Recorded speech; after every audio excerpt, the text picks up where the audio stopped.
Salve. Berjumpa lagi dengan saya pada pagi hari ini tanggal 30 Januari 2026. Mari saudara, di pagi yang cerah ini kita bersyukur di dalam doa kepada Tuhan Allah kita, dan juga jangan lupa berilah senyuman dan sapaan kepada sesama kita.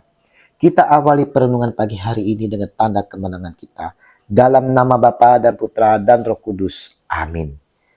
Janganlah lelah menabur. Bacaan di hari ini diambil dari kitab kedua Samuel 11 ayat 1 sampai dengan 4a, dilanjutkan dengan ayat 5 sampai 10a, dilanjutkan dengan ayat 13 sampai dengan 17, dan Injil Markus 4 ayat 26 sampai dengan 34.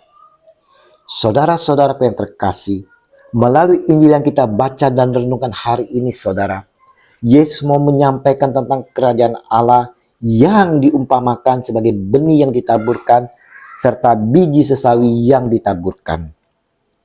Keduanya berbicara tentang pertumbuhan. Dalam kedua perumpamaan ini mau mengajarkan kepada kita, saudara, bahwa pertumbuhan kerajaan Allah adalah karya ajaib Tuhan, bukan semata-mata usaha kita. Jadi tak perlu kita bangga-banggakan, saudara. Janganlah kita bangga dengan begitu banyaknya pertobatan oleh karena pelayanan kita. Janganlah kita bangga dengan begitu banyaknya orang dibaptis berkat usaha-usaha kita. Jangan, saudara. Jika tak ada ikut campur tangan Tuhan dan tidak sekehendaknya, semuanya takkan terjadi. Jadi, apa peran kita? Tugas kita, saudara, hanyalah sebagai pekerja yang menabur dengan setia dan percaya. Kita ini hanyalah perpanjangan tangan dari Tuhan yang tugasnya menabur melalui tindakan kasih dan pemberitaan Injil.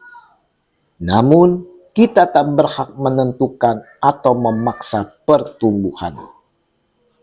Kuasa Tuhan yang menumbuhkan dengan ajaib, saudara. Pertumbuhan iman adalah anugerah Tuhan. Waktunya panen adalah waktunya Tuhan. Kita hanya dipanggil untuk bersabar menantikan waktu panen dengan tanpa putus asa. Dan janganlah mengandalkan kekuatan sendiri agar pertumbuhan itu segera dipanen. Jangan, saudara. Tentang biji sesawi, mau mengingatkan kepada kita walaupun awalnya kecil, saudara. Mungkin tak dianggap, namun akan tumbuh besar dan sangat berdampak luar biasa. Awalnya memang kecil, saudara, disepelekan, tidak terlihat. Namun, saudara, kuasa Tuhan melampaui ukuran dunia, menjanjikan pertumbuhan iman yang nyata. Ingat saudara-saudaraku yang terkasih, jangan sepelekan awal yang kecil, saudara, karena Tuhan mampu memakainya untuk hasil yang berdampak bagi sesama manusia. Dari kedua perumpamaan ini, saudara, mau menyampaikan kepada kita sekalian sebagai pengikut-pengikut Kristus yang telah menerima terang darinya. Yang pertama, saudara, janganlah lelah menabur kebaikan sekecil apapun, saudara.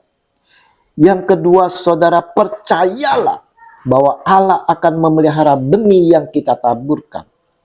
Yang ketiga, saudara, kita harus percaya bahwa waktunya akan tiba. Buah yang dinantikan akan menjadi berkat, meskipun prosesnya seringkali tanpa kita ketahui. Dan yang keempat, kita perlu kerendahan hati, saudara, untuk mengakui bahwa pertumbuhan iman dan gereja adalah karya kasih karunia Allah, bukanlah karena usaha-usaha kita.